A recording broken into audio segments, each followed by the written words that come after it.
Para entender un poco sobre por qué se forman los soquetes, por qué se quedan estacionarios y por qué hay burbujas grandes, pequeñas y móviles que fluyen junto con el agua, vamos a hablar de caudales críticos. Y es que para cada diámetro de tubería podemos definir dos caudales críticos, o sea, dos caudales especiales que representan un límite de cambio de estado en el sistema.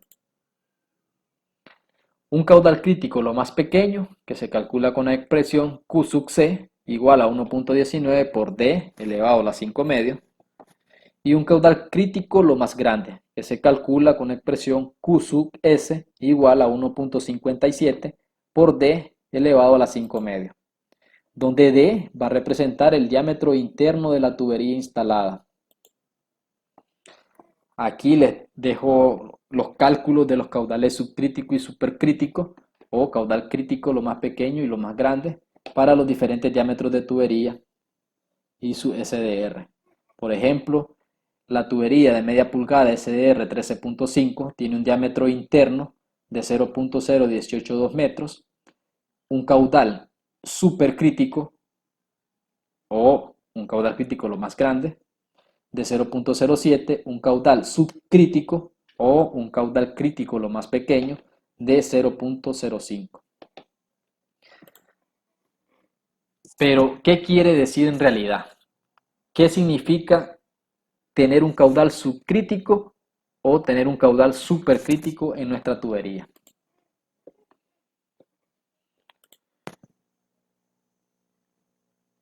Nosotros podemos trasladar un caudal que esté entre 0 y el caudal subcrítico del diámetro de tubería instalado.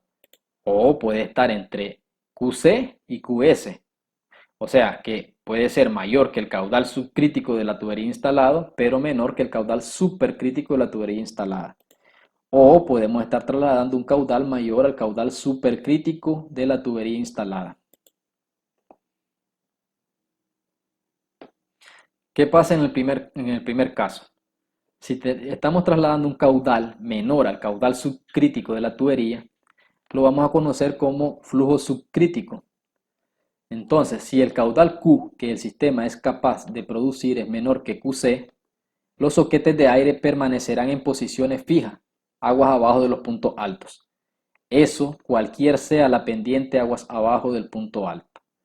La pérdida de carga por soquetes variará poco con una variación del caudal, siempre para Q menor que QC.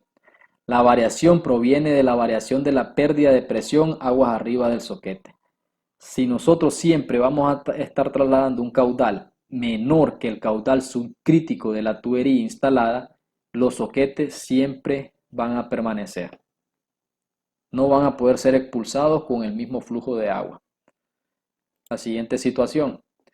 Si estamos trasladando un caudal entre caudal subcrítico y el caudal supercrítico de la tubería instalada, a esto lo vamos a conocer como flujo transicional. Si el caudal Q que el sistema entrega es entre caudal subcrítico y caudal supercrítico, es más complicado. La expulsión de un soquete depende de la pendiente del terreno aguas abajo del punto alto. Simplificando, podemos decir que para una línea horizontal después del punto alto, QC será suficiente para llevarse el soquete. Luego, para una pendiente aumentando, el caudal necesario será mayor hasta llegar a una pendiente de 35 grados. O sea que el caudal tendrá que acercarse un poco al caudal supercrítico.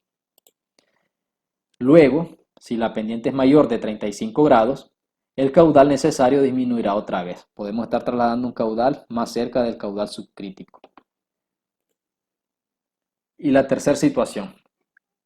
Si estamos trasladando un caudal mayor al caudal supercrítico de la tubería instalada, lo vamos a conocer como un flujo supercrítico.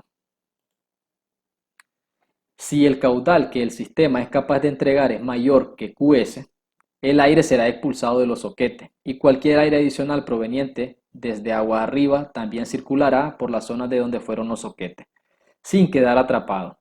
Eso cualquier sea la pendiente aguas abajo del punto alto. Entonces, hablando en beneficios para la parte del diseño hidráulico, nos conviene siempre trasladar un caudal mayor al caudal supercrítico de la tubería o las tuberías que vayamos a instalar o que seleccionaremos para nuestro diseño hidráulico. Esto sería el caso ideal, pero en la realidad nuestros caudales a trasladar, que serían los caudales demandados por X población, podrían estar en cualquiera de las tres situaciones: un flujo subcrítico, un flujo transicional o un flujo supercrítico. Después nosotros nos ajustaremos a nuestros parámetros de diseño reales.